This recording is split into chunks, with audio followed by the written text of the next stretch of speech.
We have a lot to cover this week. First, the state of AI from the good folks at Deloitte. Gartner also covers the state of data management, some great survey data there. And then McKinsey has a guide for you if you're a CEO and you want to take advantage of cloud computing. They've got a great primer for you. That's what we're going to cover in the top 5 data, AI, and analytics posts of the week. Let's get started. But before actually we get started, I want to make sure that if you're new to these posts, you participate in the conversation by liking, commenting, sharing, tagging, letting me know what you think about these posts. I read all your comments. I try to engage with you so we can together build a great community. So don't hesitate, don't be shy, and I want to thank everyone who's already done that in the past. All right, Deloitte's AI survey on the state of AI of 2020. 3 key insights here. One is, turns out the early mover advantage is starting to fade. So if you're a little bit on the back foot on the AI opportunity, this year might be your opportunity to take a look at it. Now, if you look at the best practice from early adopters, actually what Deloitte has found is that these early adopters are actually not building as much as what people think.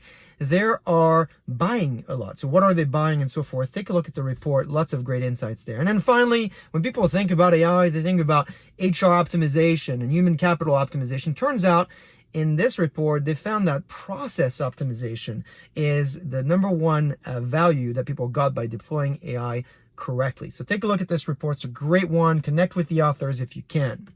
Last week, if you remember, we covered the hype cycle of data management that Gartner just had published. Gives you a sense of technology maturity and helps you map your own maturity to the technology. Well, this week, they came out with a set of stats on what are the top problems with data management. And many of you already have engaged with me on this post, a very popular post. So thank you, Vijay and Naren and Manisha, for your comments, kind of reinforcing what the Gartner analysts have put out together. And turns out that your number one problem with data management is actually not volume.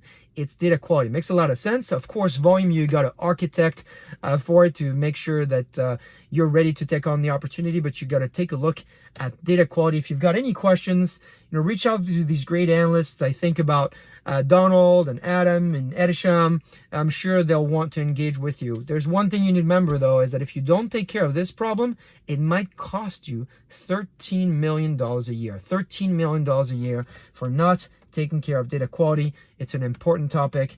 Be sure to read the research. Actually, I think this report is free and available for everyone. So even if you're not a Gartner client, I think you get access to it. Our third resource is Cloud FOMO, fear of missing out. If you've felt like you have not taken full advantage of cloud computing, well, don't worry, because the good folks at McKinsey have your back. They published a great primer that covers funding models. So how should you invest in the cloud and what part of the infrastructure should you prioritize? They also have a business to tech engagement set of practices. So how do you get speed, agility while getting value and not being reactive, but really proactive in the way using cloud computing? It's a great piece of the research. And then finally, HR and comp models, so you can attract the best talent to optimize your use of cloud computing. If you're a CEO looking for guidance, this is going to be the report you're going to want to read.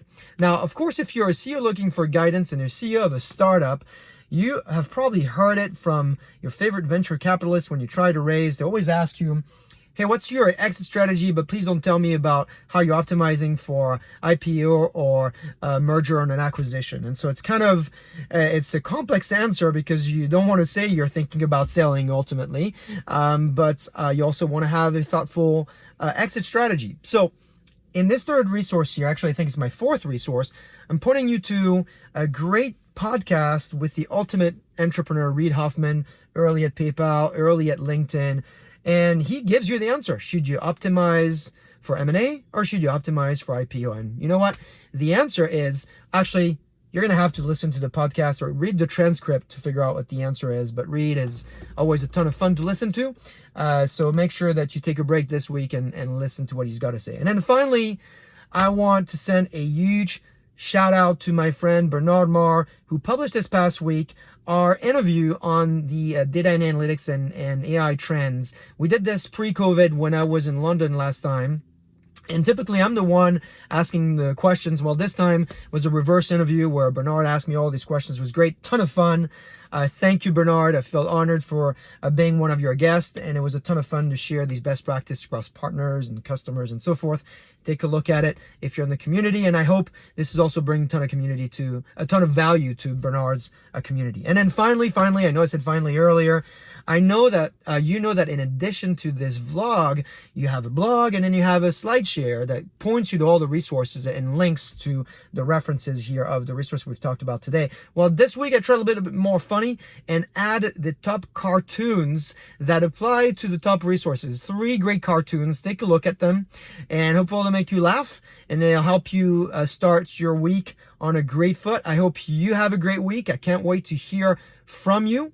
I will see you next week.